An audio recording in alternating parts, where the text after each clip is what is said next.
Hi, welcome to my channel. This video will be part 2 of Introduction to Reinforced Concrete Design. For today's video, I'll be discussing structural elements on a building frame.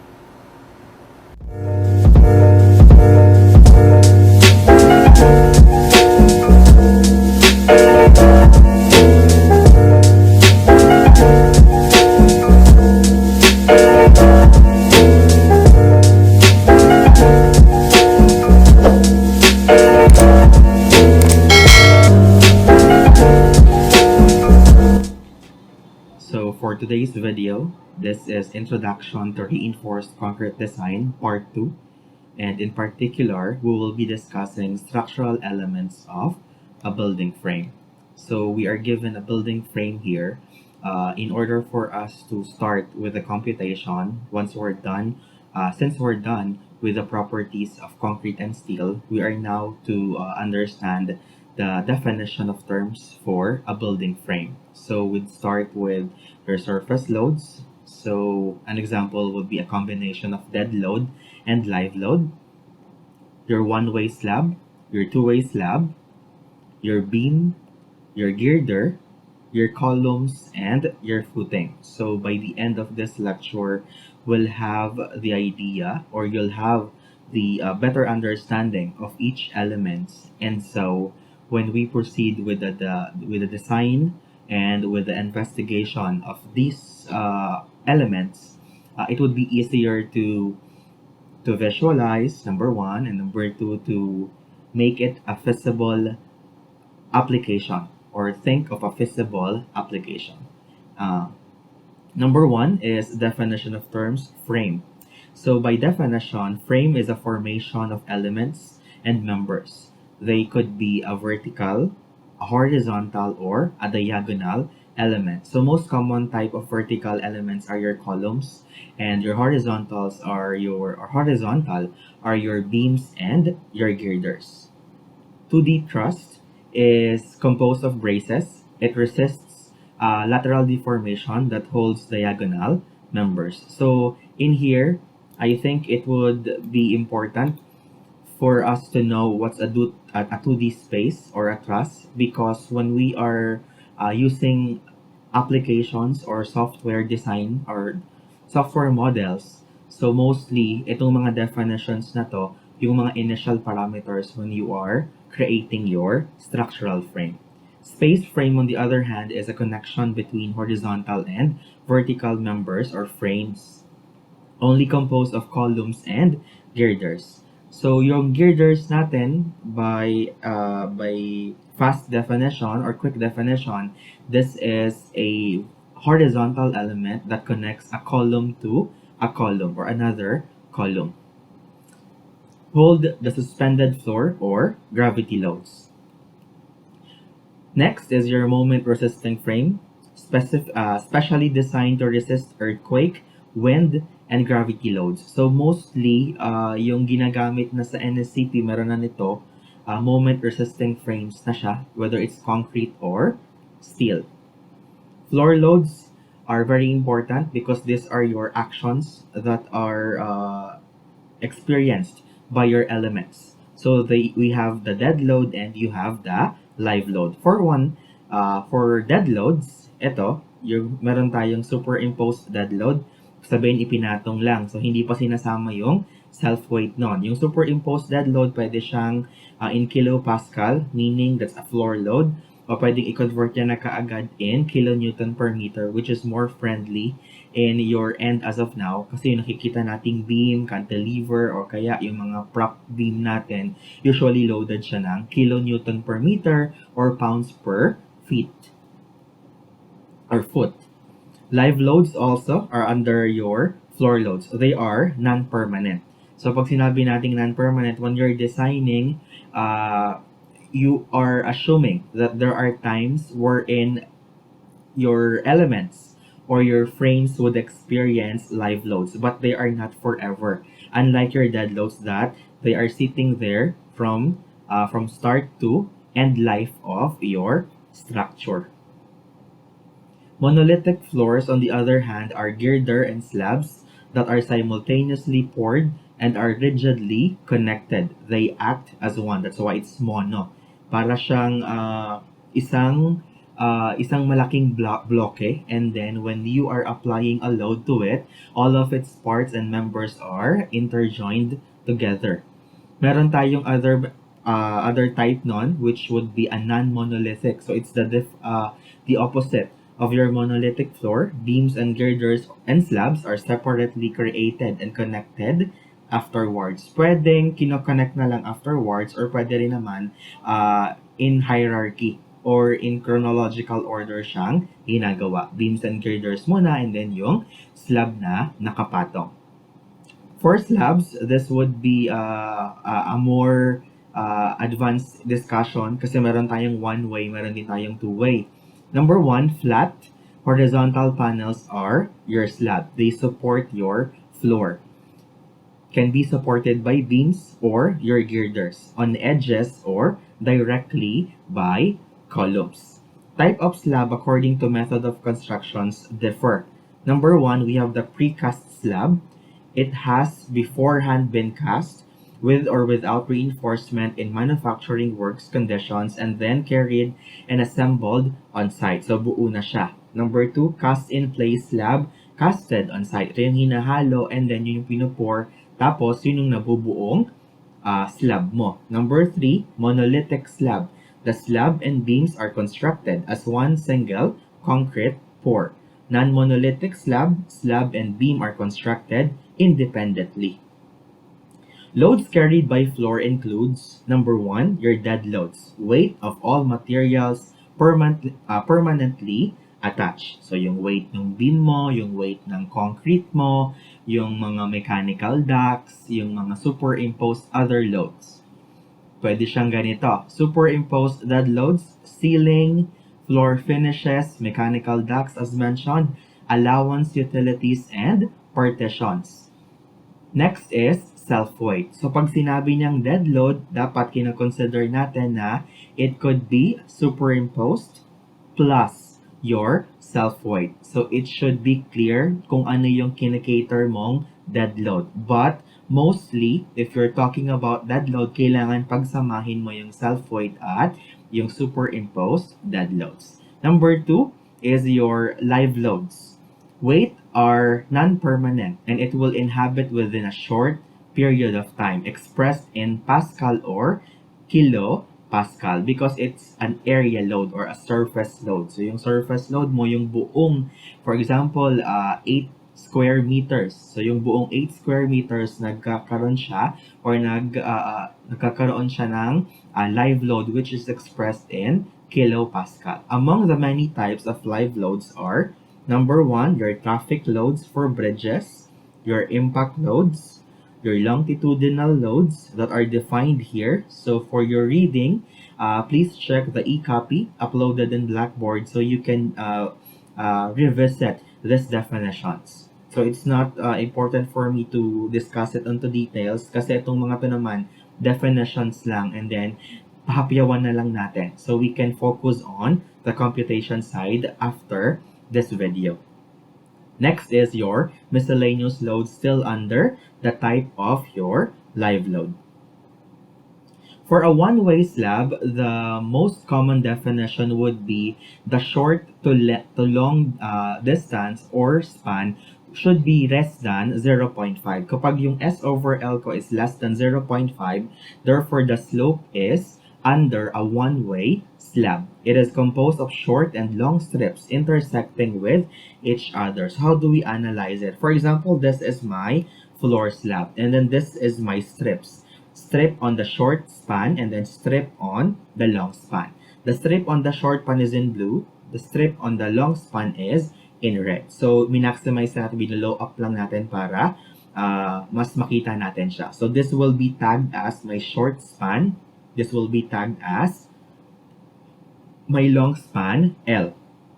The bending stiffness for this short span and long span ratio would be equal to K equal to EI over L. Short strip supports long strips.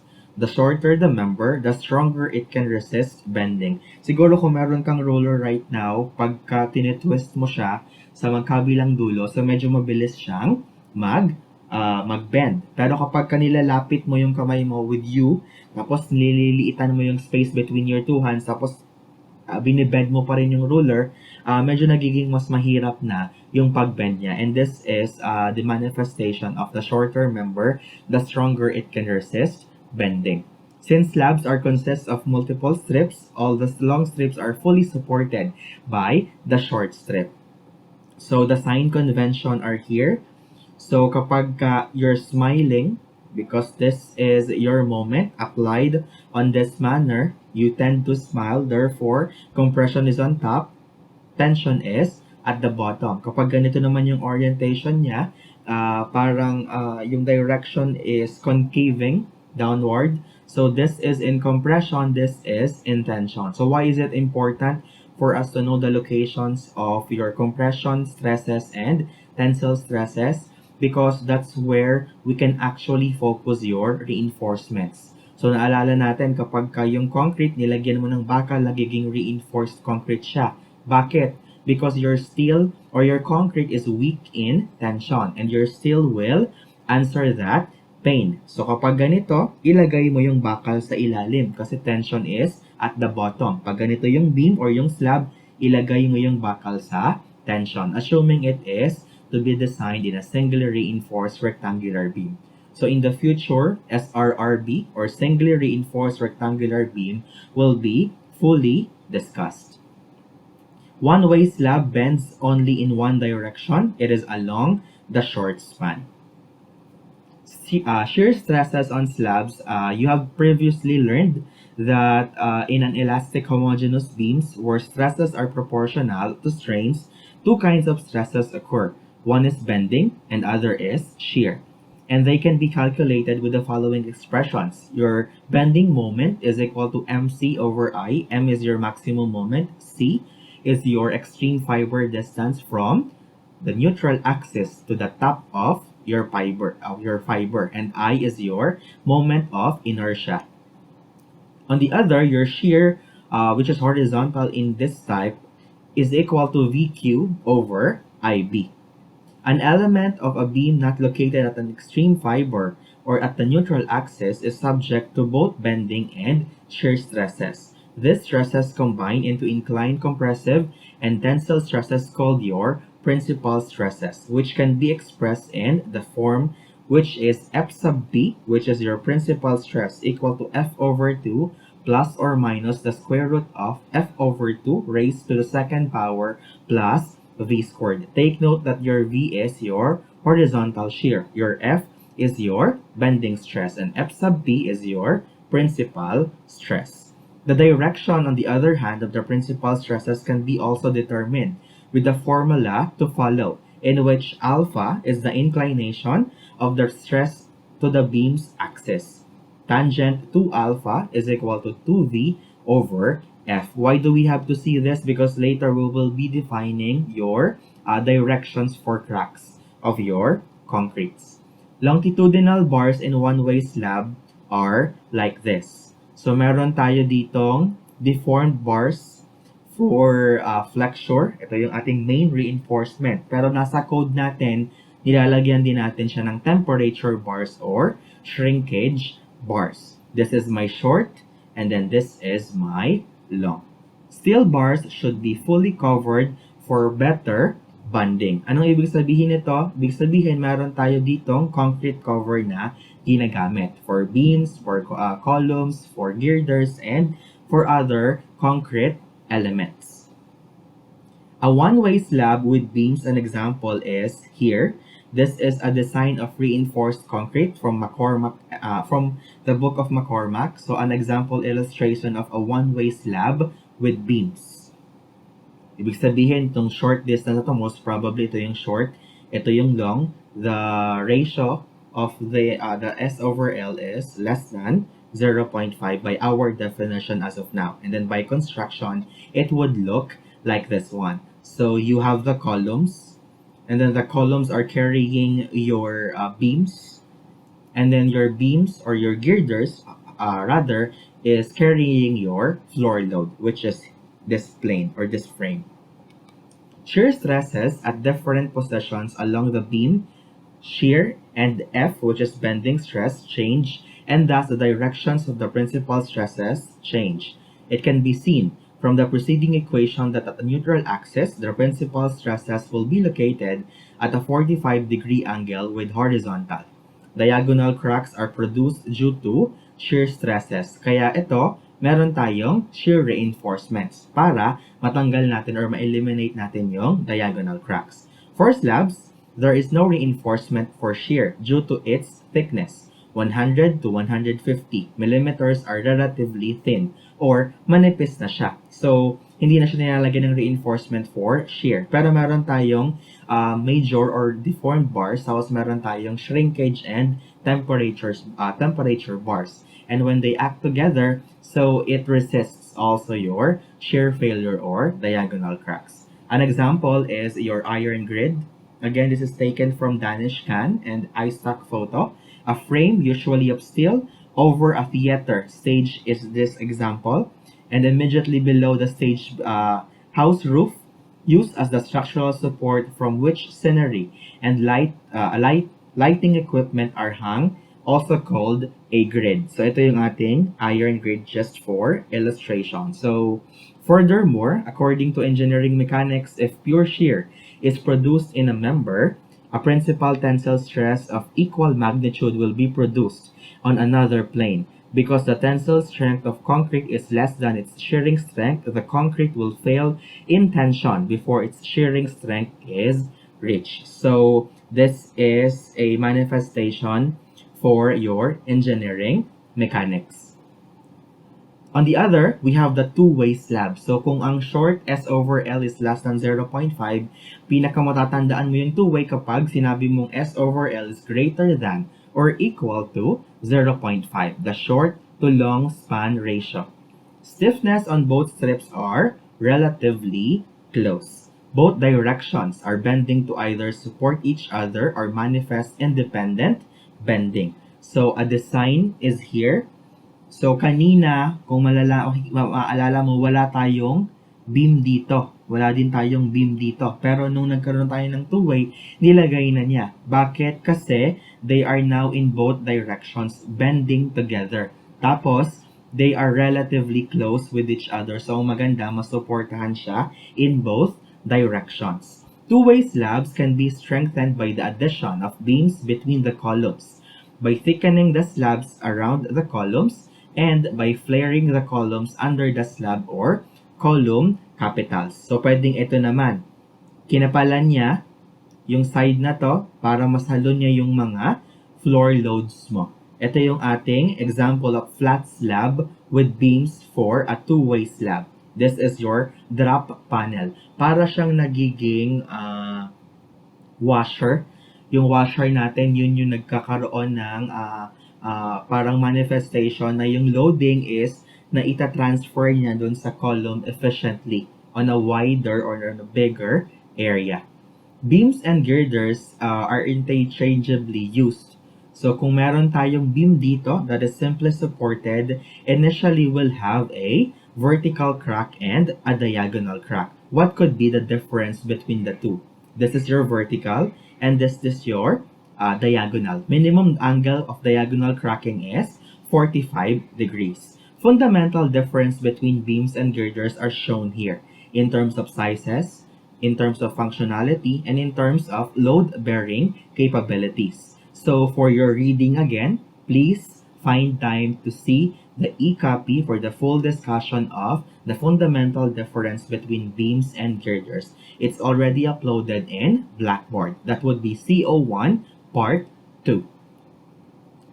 Girders are the main horizontal supports of a structure and support smaller beams. All girders are beams, but not all beams are girders.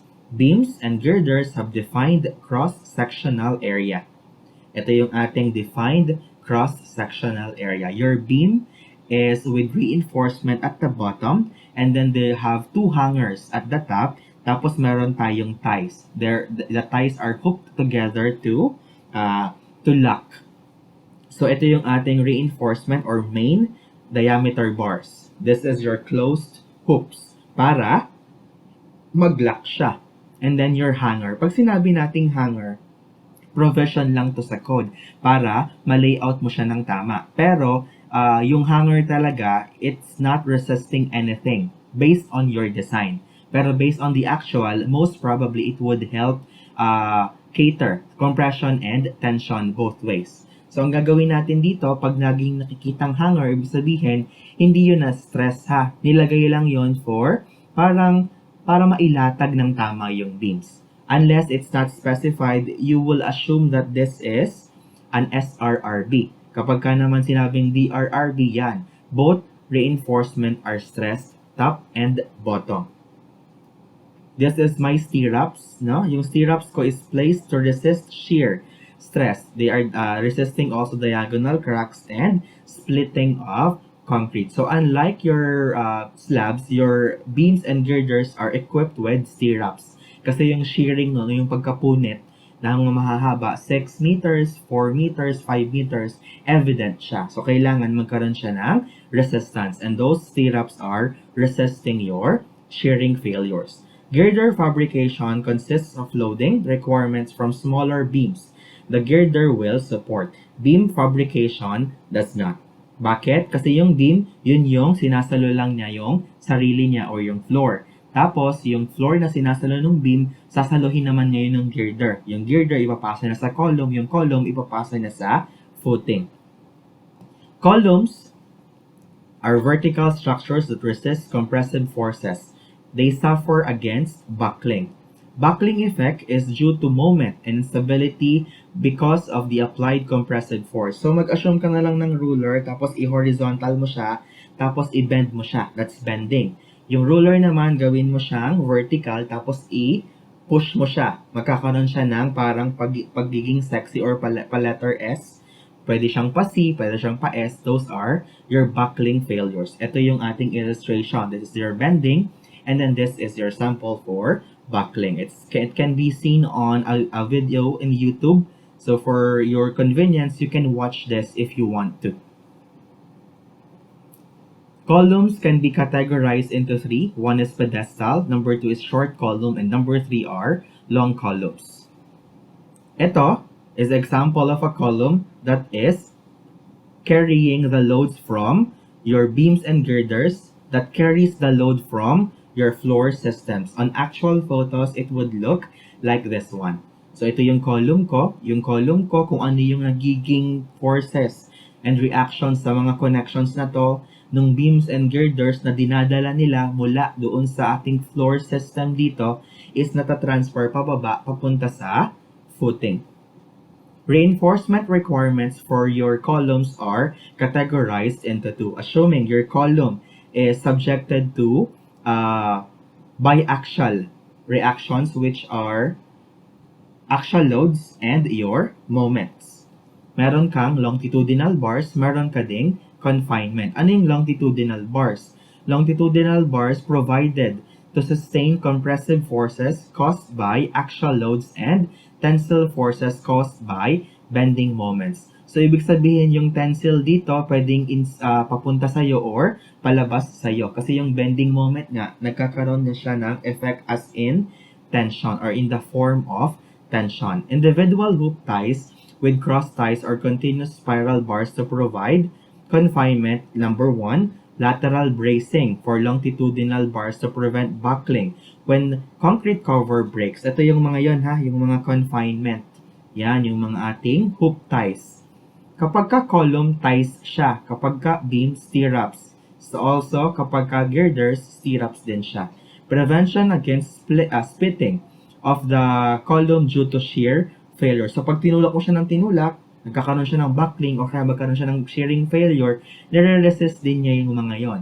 So, importante yung confinement. Confinement also of concrete column core for increased strength and ductility. So, kapag ka mas compact yung mga reinforcement mo, not in a way na it's over-reinforced, nagkakaroon siya ng good increase in strength and ductility. Collapse stage, however, or the ultimate strength, is reached when factored loads or your service loads that are multiplied with load factors provide nonlinear inelastic behavior. So when we have discussed your properties of concrete and properties of steel, there are instances that they are linear or elastic, and there are instances naman that they are inelastic or nonlinear. It will happen when you're understanding or analyzing, you're analyzing your materials or your concretes and columns under ultimate strength. So I think that's it for structural elements of a building frame. The next discussion, it will be included on the next video. It will be about working stress design principle. In here, there will be computations na, no? Without using factor loads or reduction factors. We will be starting the discussion with flexural behavior of beams. See you on my next video and thank you for watching. God bless.